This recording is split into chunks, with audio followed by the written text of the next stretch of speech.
Hello, YouTube subscribers and Whovians. It's time for what you've all been waiting for, a rant from me about this year's Christmas special. Cue the new title sequence.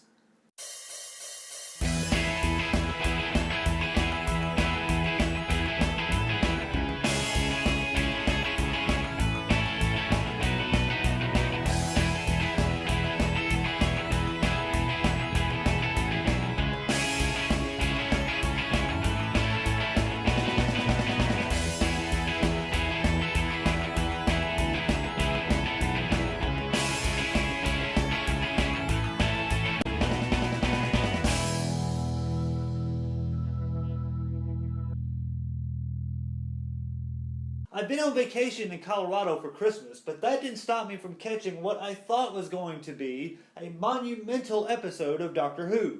This episode was the finale for Matt Smith as the 11th Doctor, and as stated by Stephen Moffat, this episode would tie up a lot of open threads that stretch back as far as the 11th hour, Matt Smith's first story. However, while Moffat has demonstrated that he can write a well-conceived, consistent story with Day of the Doctor, he's also demonstrated that when it comes to departure stories, he tends to forget all about continuity. In short, this episode was a mess. The narrative was tremendously disjointed, there were meaningless elements introduced, and with every line spoken, Moffat seemed to contradict something that was established before. This episode was intended to answer a lot of questions, but instead left viewers like me asking dozens of others. Now, this episode was chock full of inconsistencies, and I'm going to go through my list of inconsistencies now. If any of you have an answer to any of these, please comment them below. Why is a town on Trenzalore, a planet completely unrelated to Earth, called Christmas? In the opening of the episode, the Doctor appears on a ship and requests that they state their species. The flipping ship has Dalek orbs on the walls. Are you telling me that the Doctor doesn't recognize a Dalek ship when he sees one? If the Time Lords were the real reason behind the cracks, why did this mysterious message turn up sooner in Series 5? Why were the cracks the result of the Time Lords? I thought it was already established that the cracks were the result of the TARDIS exploding, which, by the way, never actually happened due to the closing events of the Big Bang. So technically, the cracks shouldn't exist, period. Yet the cracks are verbally referenced by the Doctor. In fact, Time of the Doctor completely undermines everything that was ever said about the cracks in Series 5. Speaking of, if the cracks were actually the Time Lords calling from Gallifrey on the other side, where the fuck did Prisoner Zero come from? And who the fuck is he, she, or it? And why were people who touched the light from the cracks erased from existence altogether?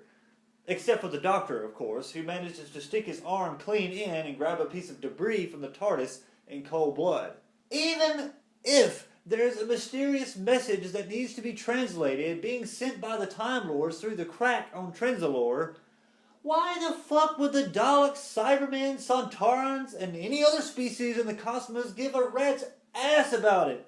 It instills fear in all was a complete plot hole. Daleks and Cybermen have no concept of fear. How could they fear a simple message?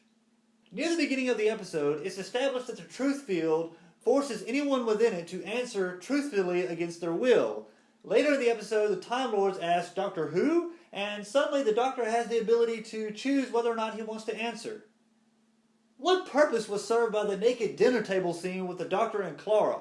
Answer? None. It was entirely for comic relief, and didn't further the narrative of the story whatsoever.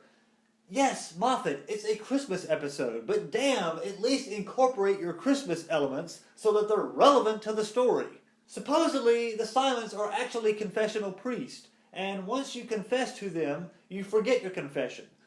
This is not consistent with what we learned about the Silents in The Impossible Astronaut and Day of the Moon. In that story, you don't just forget what you said to a Silent, you forget you saw them all together. Which, of course, can still be the case with a confessional, priest-type Silent, but if that's the case, then why bother to see them about a confession at all?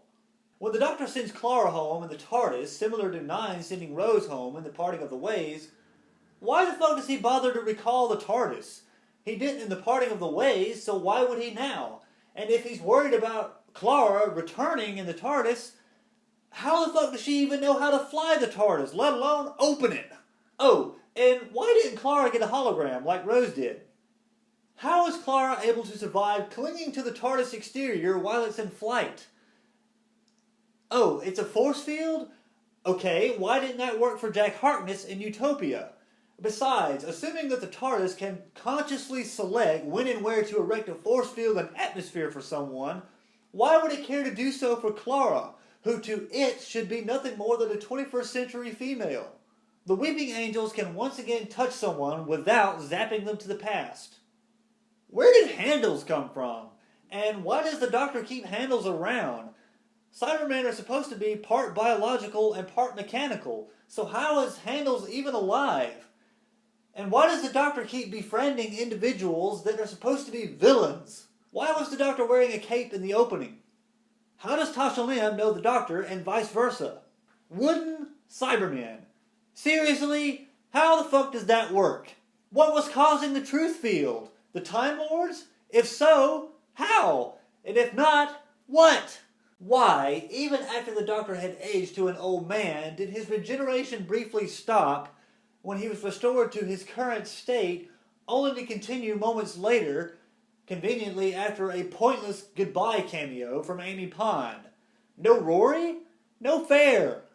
Why was it necessary to put the turkey underneath the console to cook it? As expansive as the TARDIS is, the Time Lords never bothered with an advanced oven? Speaking of, why would the Doctor drop what he's doing to go help Clara? Sure, she said she'd need bailing out now, but the Doctor is a time traveler. Now is whenever he chooses it to be. Regarding the resolution, wow! What a miraculous, convenient conclusion to an otherwise hopeless situation. The Doctor's regeneration field wipes out all the baddies, leaving everything else unscathed. Amazing! There you have it. A whopping 23 inconsistencies with this episode. That's more than twice what I spotted in last year's Christmas special, The Snowmen. It's the writer's responsibility as the storyteller to tell the story in a fashion that's consistent, comprehensible, and engaging, and in this case, within the context of Doctor Who. You can't just write some drivel and then expect your audience afterwards to spend days on the internet trying to decipher and interpret it. I had little complaints about Day of the Doctor because it was well conceived, well written, well thought out, and the story was told while still abiding by the rules set forth by the context of Doctor Who, which is science fiction, not fantasy. Harry Potter doesn't have to explain things because it's understood up front that magic exists within the context of Harry Potter's world, and so writing some things off as magic is still believable. In Doctor Who, magic doesn't exist, as per the Fourth Doctor in the Robots of Death. It's science fiction, and thus things are expected to be explained with science, not magic.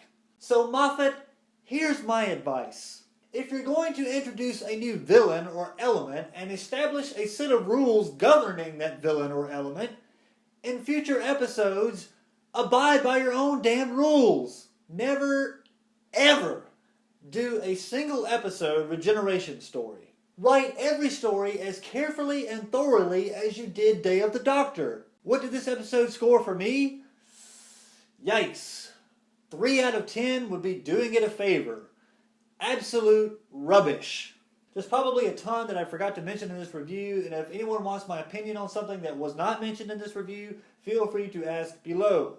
If you like this video, be sure to like this video. You can also share it on Facebook, Twitter, Tumblr, StumbleUpon, wherever you're having a discussion about the Christmas special Doctor Who episode. Maybe you liked it, maybe you didn't. The general consensus that I've seen is that people don't like it. You can also subscribe to my channel because normally I would say that I try to post a video every week, but obviously lately I've not been able to do that. I know I've yet to do a review on Day of the Doctor. I will be doing that as soon as possible, so just stay tuned for that.